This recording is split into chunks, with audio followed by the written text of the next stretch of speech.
In 2016, a man carrying massive corporate debt, multiple business bankruptcies, and zero political experience was sworn in as the leader of the free world. We have to trace his career backward to find where the specific tactics of that victory actually began. Long before the golden escalators, Donald Trump was an energetic child in the comfortable neighborhoods of post-war Queens, New York. Even then, he possessed a competitive streak and resisted any attempts by adults to control his behavior. Believing his son needed strict boundaries, his father sent him to the New York Military Academy.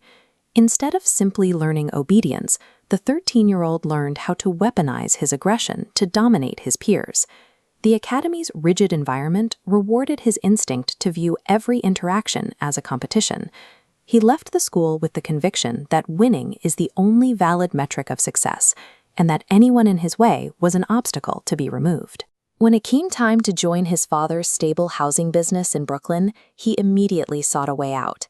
He looked instead to the crime-ridden streets of 1970s Manhattan, entering the exact high-risk environment that other investors were fleeing. During negotiations for the Commodore Hotel, he found that projecting total confidence could neutralize the hesitation of seasoned investors. Even when the numbers were shaky, his performance was enough to secure their support. He moved away from selling the utility of his buildings and began selling the Trump brand. Gold-plated interiors and massive names and lights turned every project into a prop for a specific image of luxury. He recognized that in modern society, attention itself operates as a currency. If you can command the cameras, you can dictate the terms of reality. By prioritizing perceived dominance over objective financial performance, he established a risky operational mechanism that would govern the rest of his public life. That mechanism met the reality of the 1990s.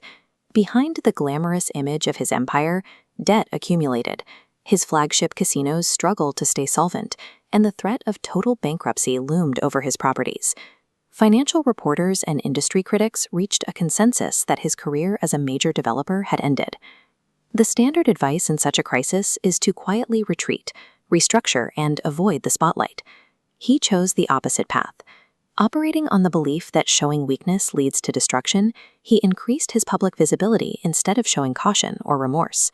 This defiance reached its peak with reality television. By starring in The Apprentice, he bypassed the financial journalists who understood his balance sheets and fed the public a controlled narrative of his business expertise. The show's success demonstrated that a carefully managed media presence could shield a public figure from the consequences of objective failure.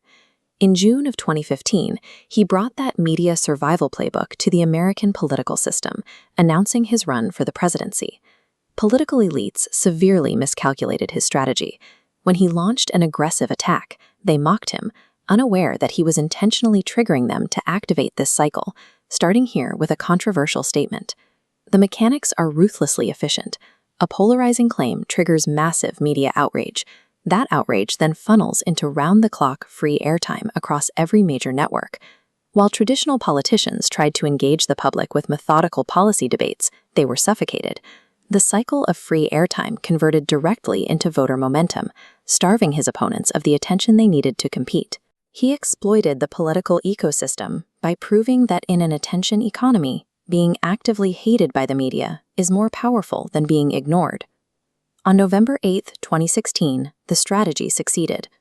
A businessman with no government or public service experience defeated Hillary Clinton to occupy the Oval Office.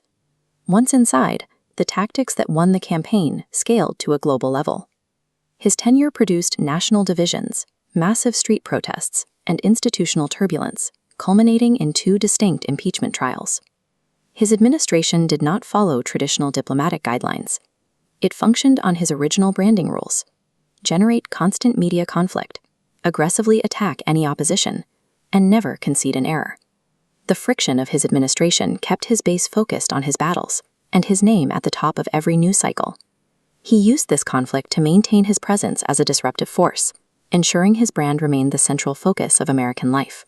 This approach met its breaking point in 2020. The sudden economic halts of the COVID-19 pandemic collided with boiling domestic tensions, leading to an election loss to Joe Biden. Rather than transition out of power quietly, he maintained his grip on his supporters.